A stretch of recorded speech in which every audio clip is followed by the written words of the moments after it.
هێزەکانی پێشمەرگەی کوردستان شەشەم جەژنە لە بەرەکانی جەنگ ڕوبەڕووی داعش ڕێوڕسمی جەژن دەجێڕن. پێشمەرگەکان بە جێڕانی شیرینی و ئامادەکردنی چێشتی جەژن پێشوازیان لە یەکەم ڕۆژی جەژن کرد. پیرۆزبایی لەس خانەوادەی سەربەرزی شەهیدەکان دەکەین، داوای زوو چاکبوونەوە بۆ بریندارەکانمان وە سڵاو لە بۆ هەموو سەرجەم پێشمەرگەکانی کوردستان. ئێمە ئەگە بەراورد بکەین لەگەڵ جەژنەکەی دیکە جەنابتان ئەژۆرتان هەبوو ئاسان نەبوو ڕاوەستانمان ئەلێرە، بەس ئێستا ئەو جەژنە فەرقی هەیە لەگەڵ جەژنەکانی دی. ئێستا قودرەت و وجودی داعش لە ناوچەکەکەم بووتەوە و نەماوە. لە دوای کاتژمێر 5 بەیانی لە یەکەم ڕۆژی جەژندا چەکدارانی داعش زیاتر لە 20 گول لە هاوەن و موشەشی کاتۆشۆیان ئاراستەی هێزەکانی پێشمەرگە کرد. 5 لە گول لە هاوانەکان لە شارۆچکەی گوێر کەوتنەوە، بەڵام هیچ زیانێکی گیانی بەدواوە نەبوو. ئەمڕۆ بەرەبەیانی ساعت 5 ئەمە خەریکی ئامادەکردنی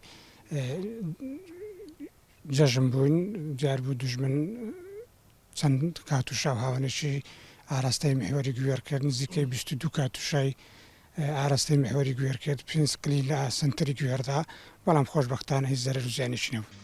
لە پاڵ پاراستنی سەنگەرەکان و بەرگریکردن لە خاچی کوردستان پێشمەرگەکان لە خەمی یەکریزی نێوماڵی کووردا بوون و داوایان لەلایەنە سیاسیەکان کرد ئەو جەژنە بکەنە هەوێنی یەکریزی.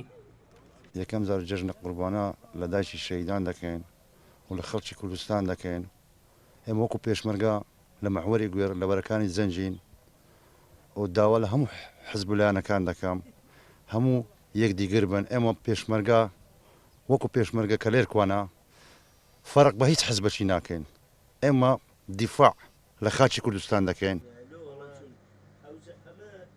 جژن لە لای مە جژنێکی زۆر خۆشە و پێمان باشە، بەس پایەمەکمان هەیە وەکو پێشمەرگەی کوردستان بۆ هەموو لایەنە سیاسیەکان بەس هاتەکەینە ئەمە لە بەرەکانی جەنگ بین، ئەوان لە پشتەوە خەنجەری لێک بردکەن، پشتگیری سەرۆک بارزانی بکەن بۆ دەوڵەتی کوردی، بۆ دەوڵەتی سەربەخۆ.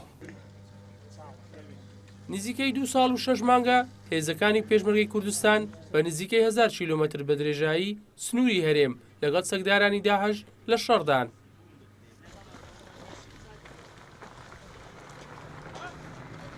پێشمەرگە لە پاڵ بەرگریکردنی لە خاک و نیشتیمانی هاوشێوەی کەسانی ئاسایی شارەکانی کوردستان مەراسیمی ڕۆژی جەژنی لە بەرەکانی جەنگ بەڕێ کرد، تاکە داواکاری ئەوانیش لە پاڵ پیرۆزباییکردن داوا دەکەن لایەنە سیاسیەکانی کوردستان بێنەوە سەر مێزی گفتوگۆ.